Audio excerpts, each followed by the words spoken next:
ब्राह्मण थे, उनके संतान नहीं। ब्राह्मण दंपति ने तपस्या की, भगवान शंकर प्रसन्न हो गए। क्या चाहते हो? महाराज आपकी कृपा से सब कुछ है, पुत्र नहीं। शंकर जी बोले पुत्र दो तरह के होते, सुपुत्र और कुपुत्र। किस तरह का चाहते हो?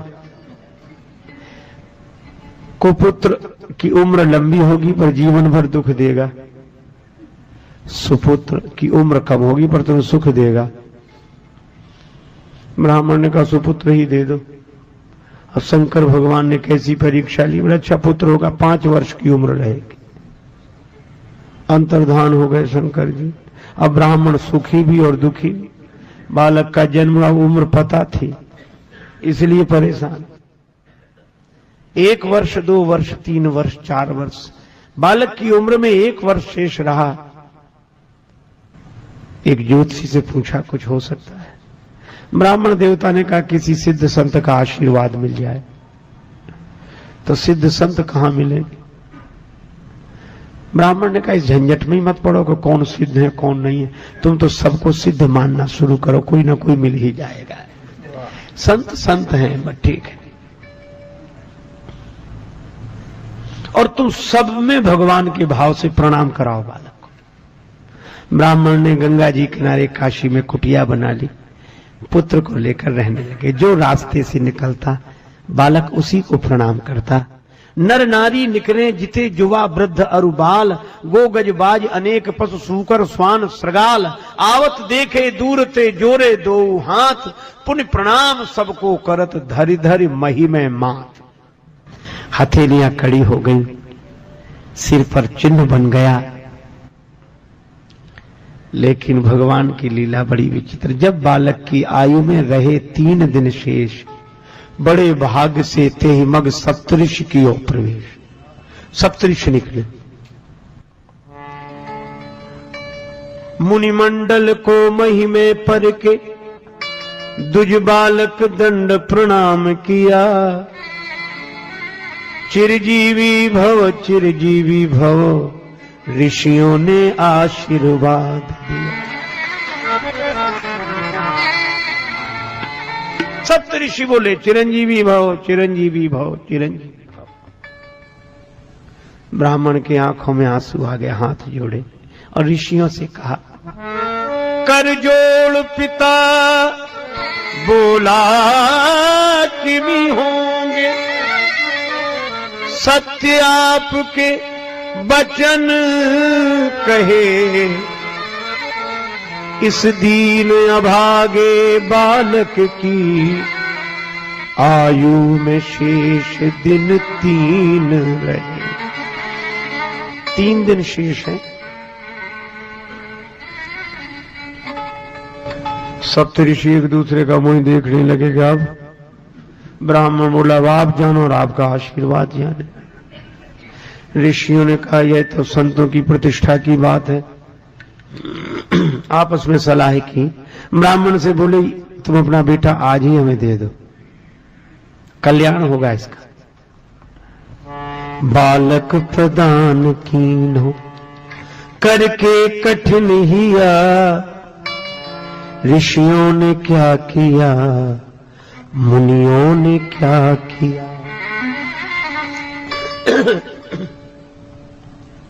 सप्तऋषि उस बालक को लेकर दूसरे दिन ब्रह्मा जी के यहां पहुंचे। कुछ नहीं कहा, सप्तऋषियों ने प्रणाम किया, पीछे उस बालक ने भी जैसे ही प्रणाम किया, सब ब्रह्मा जी भी बोले चिरंजीवी भव चिरंजीवी भव।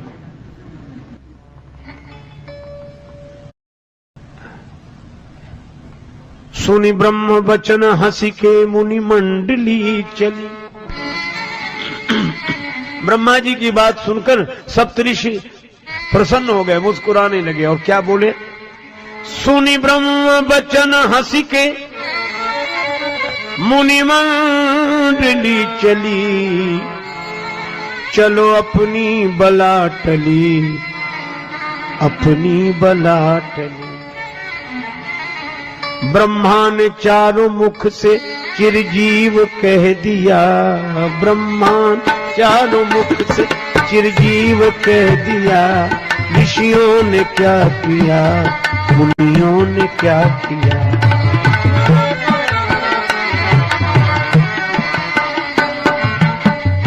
ब्रह्मा जी बोले क्या बात है? सप्तऋषि बोले इस बालक की आयु में 2 दिन शेष हैं, 2 दिन। ब्रह्मा जी बोले हम तो आशीर्वाद देकर फंस गए।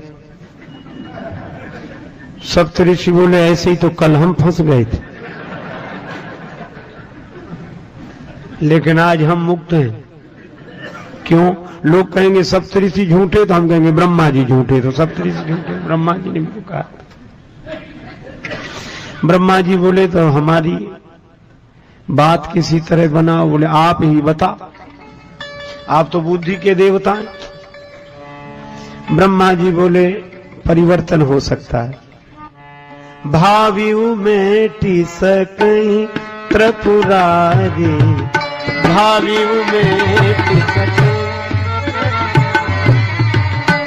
भावियु में टिसकहीं।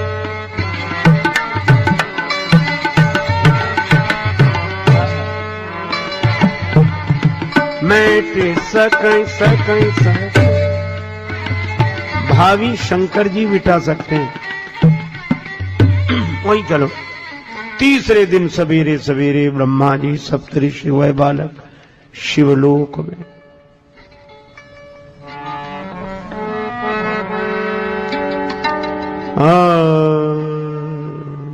प्रातः काल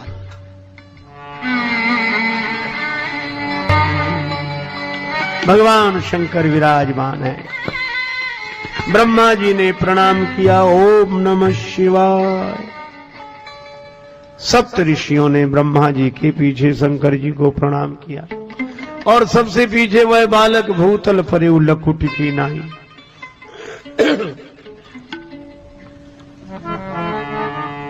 शिव ने विनीत हंस के मुख पंच से कहो, चिरजीव सुत रहो, चिरंजीव सुत रहो। अब तो ब्रह्मा जी खुश हो गए, कब हमें भी कोई डर नहीं। ब्रह्मा का भार भोले बाबा ने ले लिया, ब्रह्मा का भार भोले बाबा ने ले, भोले बाबा ने, भोले बाबा ने ले लिया। ऋषियों ने क्या किया, मुनियों ने क्या किया।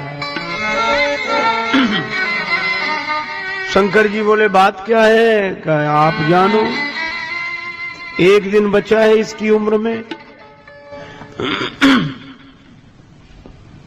एक दिन शेष है। किसका बालक है? सप्तऋषियों में। ब्रह्मा जी बोले सप्तऋषियों से पूछो। सप्तऋषि बोले काशी के उस ब्राह्मण का। शंकर जी बोले यह तो हमारे ही आशीर्वाद से, वरदान से दिया हुआ पुत्र है। ब्रह्मा जी बोले तब तो और बढ़िया बात बन गई।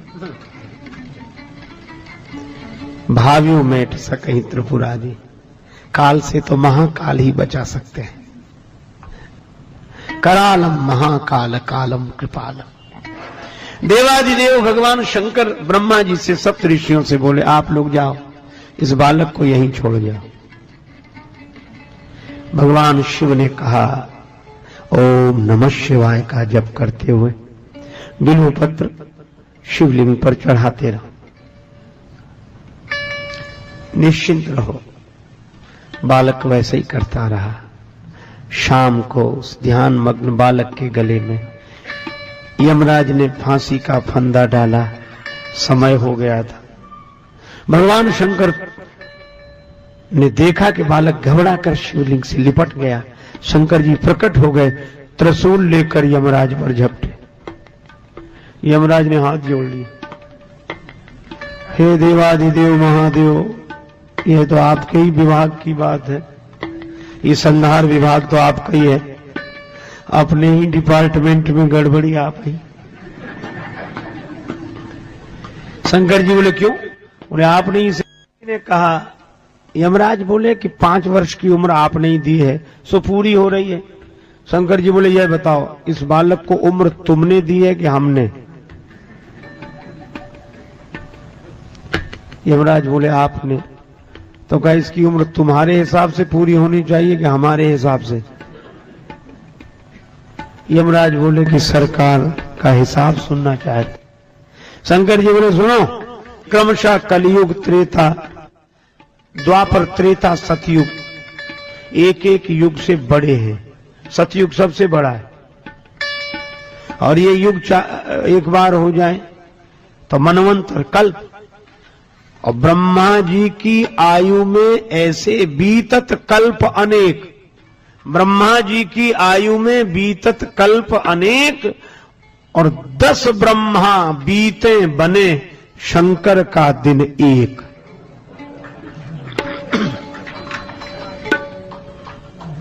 ऐसे दिन के मास गिन, ऐसे दिन के महीने बनाओ, और मासों के पुनि वर्ष, और ऐसे 5 वर्ष रहे बालक सुखी सहर्ष। यमराज ने कहा कि प्रभु जब आपकी एक दिन में 10 ब्रह्मा बदल जाते हैं तो यमराज कितने बदलेंगे इसलिए। और वह बालक अमर हो गया, महाप्रलय में भी उसका नाश नहीं होता, और वे यशस्वी ब्राह्मण पुत्र ही ऋषि मार्कंडेय के नाम से प्रसिद्ध हुए। महर्षि मार्कंडेय।